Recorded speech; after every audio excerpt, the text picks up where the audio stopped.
Somewhere beneath the Theban cliffs, water is tearing through a sealed royal tomb. Ceilings crack, furniture splinters into pieces that will never be whole again. And a king who has been dead less than a decade is about to be buried a second time, this time by accident. 3,500 years later, archaeologists finally break through to this room. No mummy, no treasure, no body where a body should be. Just a flooded, empty tomb and one impossible question. If the king never left this room, where is he now? That question sat unanswered for over a century. Then, in February 2025, a team digging in completely the wrong part of the desert found the missing piece.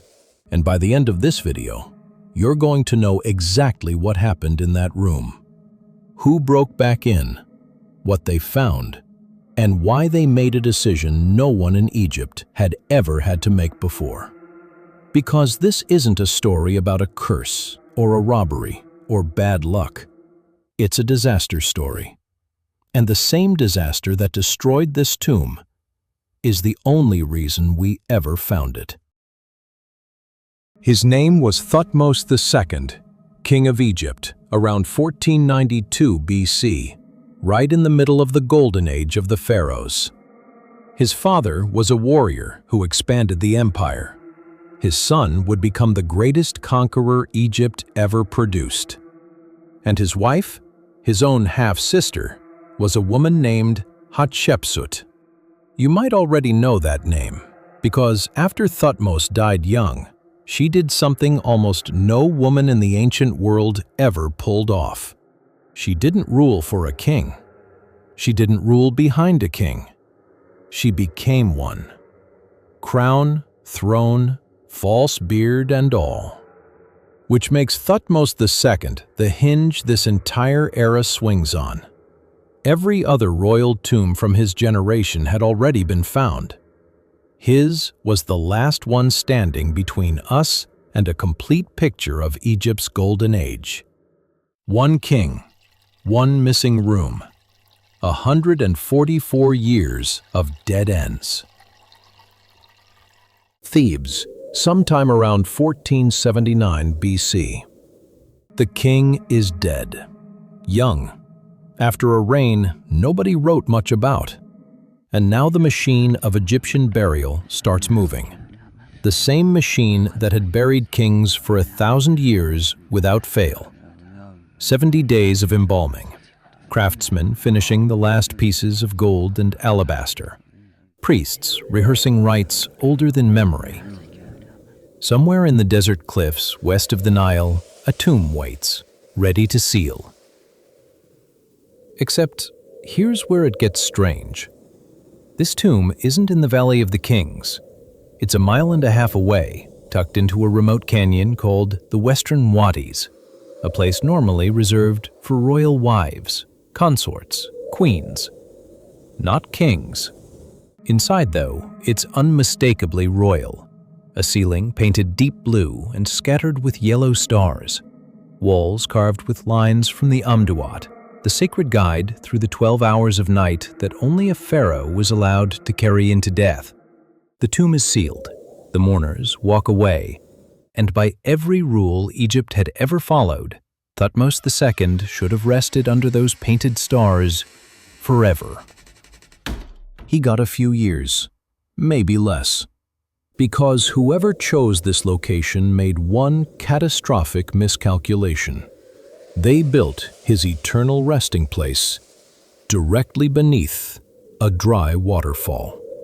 Most days, the Western Wadis are silent, bone dry, dead air and hot rock. But when the desert does get rain, it doesn't drizzle, it detonates. Flash floods ripping through the canyons with enough force to move boulders. And not long after they sealed that tomb, the sky broke open. The water didn't ask permission. It found the entrance corridor and poured straight down into the tomb. And it didn't just flood the chambers, it packed them. Sediment and rock jammed floor to ceiling, hardening like wet concrete left to dry. Ceilings buckled under the weight and came down in slabs. Whatever furniture, whatever gold, whatever offerings had been placed there for the king's afterlife, crushed, buried a second time, inside their own tomb. And in Egyptian belief, this wasn't property damage. A destroyed burial could unmake a king's existence in the afterlife itself. Word reached the priests back in Thebes, and they were left with a decision no one in the history of Egyptian religion had faced quite like this: leave their king entombed in the wreckage, or break back into a sealed royal tomb and pull him out with their own hands. They went in. Somebody, priests, workers, we don't know exactly who, tunneled through packed debris, through fallen ceilings, into total darkness, to reach a dead king and carry him out of his own grave. Then they took him somewhere no one would think to look. Whatever survived the flood went with them. What didn't, they left behind, sealed under stone and silence.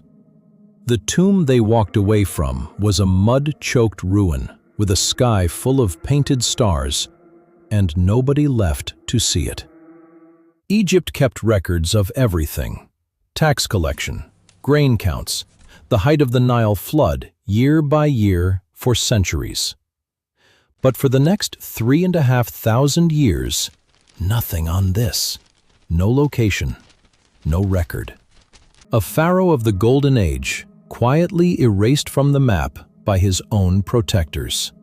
So how exactly do you find a tomb that even the ancient Egyptians lost? Enter Dr. Piers Litherland and a joint Egyptian-British mission that had been combing the Western Wadis for years. In 2022, they found an entrance. Nobody expected a king behind it. The location screamed Queen's Tomb. The leading theory was a royal wife, maybe even an early tomb built for Hatshepsut herself, from back when she was still just a consort. Then the digging started. First, ceiling fragments, deep blue plaster, yellow stars. Then, traces of the Amduat, a text no queen was ever entitled to carry into the afterlife.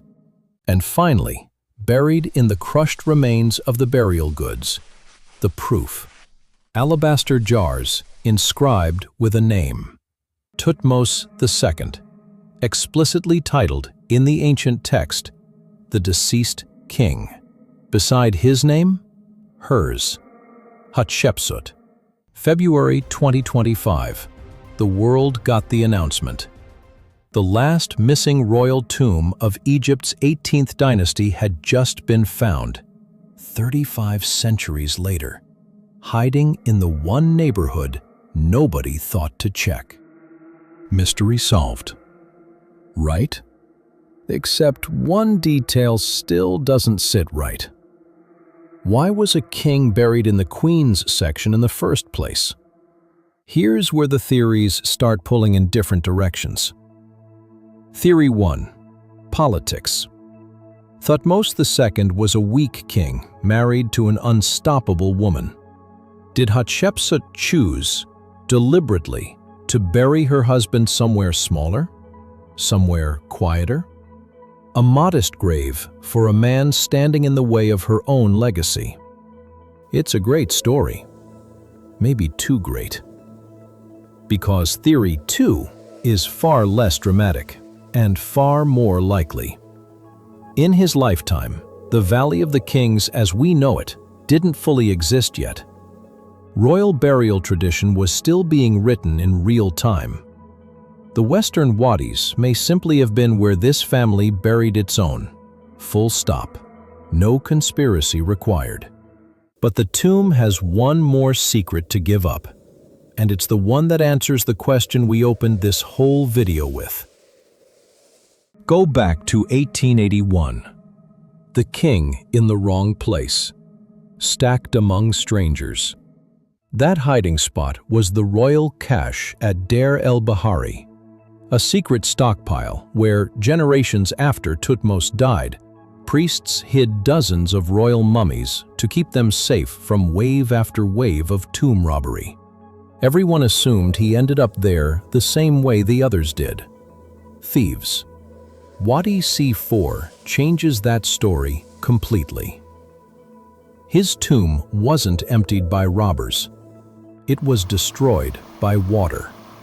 And his body was rescued by the very priests sworn to protect it, tunneling into the ruins to pull their king out of the wreckage with their bare hands. The move to safety came first. The cache came generations later. That's the twist sitting at the center of this entire story. The same flood that annihilated his burial is the reason we finally found it. The hardened debris archaeologists had to dig through for months. That was the fingerprint of the disaster itself. Why the tomb was empty. Why his body turned up a mile away. Why nobody found this place for 3,500 years. One flash flood explains every part of it. And there's one more twist folded inside the first. This ruined, flooded, half-forgotten tomb, with its strange angled corridor and its ceiling full of stars, became the blueprint, the prototype. Refined, relocated, and perfected in the place you've absolutely heard of. The Valley of the Kings. The most famous royal cemetery on Earth exists, in part, because this one tomb went catastrophically wrong. The flood that ruined this king's afterlife is the exact reason we know his name today. As for why he ended up in the Queen's section, my honest guess is Hatshepsut had nothing to do with it. She never hid from power anywhere else in her life. I think he was simply buried before the rules existed yet. So, convince me otherwise. What's your theory? Comment it below. I'm genuinely curious what you land on. If you want more stories like this one, hit like and subscribe. It genuinely helps the channel more than you'd think.